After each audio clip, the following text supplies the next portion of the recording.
Now that the panels have been vacuum infused, moved from their bags,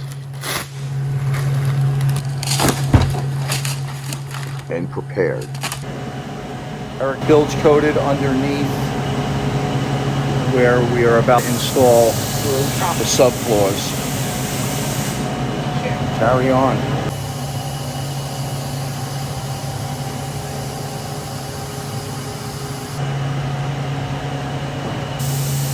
PVC drains that we put in. One drain is for our anchor locker.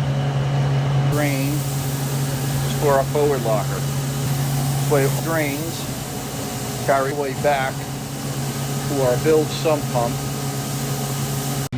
Well, before we go ahead and foam our outboard stringers, I wanted to take the time and do some video of our drainage system and rigging tubes, because they're about to get buried in foam.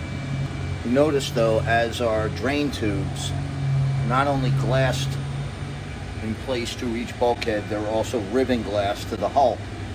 That's important. It was what we found over time injecting areas with foam, is manufacturers, they wouldn't bond the pipe to the hull, and when they went ahead and injected it with foam, the foam would in fact get underneath it and put a bend in day one, causing a restriction in the drainage, which over time would cause puddling. Well, getting a little ahead of ourselves, before we got into foaming our stringer system, we needed to construct and install, as well as fiberglass, our engine beds into our engine compartment.